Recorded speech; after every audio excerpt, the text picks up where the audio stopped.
ఏమిటండి బియ్యం కడిగిన కడుగు ఒక దానిలో గిన్నెలో వేసుకుంటానని చూస్తున్నారా?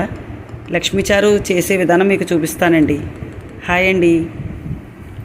గంజి, అన్నవార్చిన గంజి కడుగులో వేసుకుని చూడండి, నేను చూపిస్తున్న విధంగా 4 రోజులు పక్కన పెట్టుకోవాలండి. బాగా పులిసిన తర్వాత ఎలా ఉందో ఇప్పుడు మీకు చూపిస్తాను. ఇదిగోండి, బియ్యం కడిగిన నీళ్లు గంజి కలిపి ఇలా వేసుకుని ఒక దానిలో 4-5 రోజులు ఉంచిన తర్వాత లక్ష్మీచారు అంటారండి. కట్టెల పొయ్యి మీద లక్ష్మీచారు చాలా ఆరోగ్యకరమైందండి. ఇది మా నానమ్మ వాళ్ళ మా చిన్నప్పుడు వారానికి 2-3 సార్లు లక్ష్మీచారు చేసి ఆరోగ్యానికి చాలా మంచిదని పెట్టేవారండి. దానిలో కావలసిన పదార్థాలు ఉల్లిపాయలు, పచ్చిమిరపకాయలు, వంకాయలు వేసుకొని పసుపు, కారం,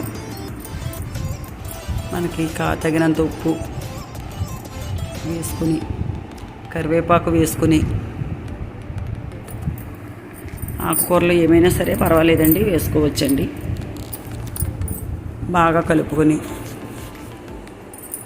అలాగా మరగనివ్వాలండి. బాగా పొయ్యి మీద బాగా మరగనివ్వాలండి. చాలా టేస్టీగా పల్లెటూరుల్లో బాగా అలవాటండి మాకు.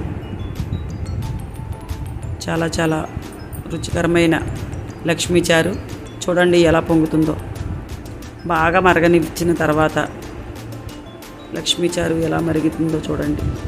ఆ రుచి, ఆ కమ్మదనం, ఆ సువాసన, ఆహా మధురం. ఇప్పుడు గిన్నె పెట్టుకుని ఆయిల్ వేసి వెల్లుల్లిపాయలు వేసుకొని పోపు దినుసులు చూడండి, వెల్లుల్లి, ఎండుమిరపకాయలు, ఆవాలు, జీలకర్ర, కరివేపాకు పక్కన పెట్టుకోవాలి. ఇప్పుడు వెల్లుల్లిపాయలు వేసుకుని బాగా వేగనివ్వాలి.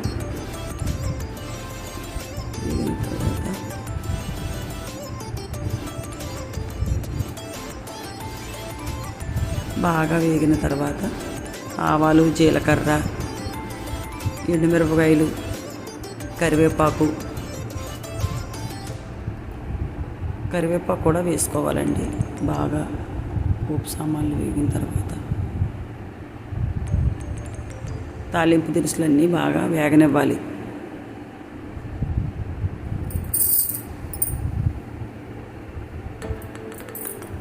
బాగా వేగిపోయినాయి చూడండి తాలింపు సామాన్లు. ఇప్పుడు వేగిన తాలింపు సామాన్లు అన్నీ తీసుకుని లక్ష్మీచారులోకి తిరగబోయండి. తాలింపు సామాన్లన్నీ లక్ష్మీచారులో వేసుకుని వేడివేడి లక్ష్మీచారు రెడీ అయిపోయిందండి. చూడండి ఆ సువాసన, అబ్బా ఎంత మధురంగా ఉందో చూడండి.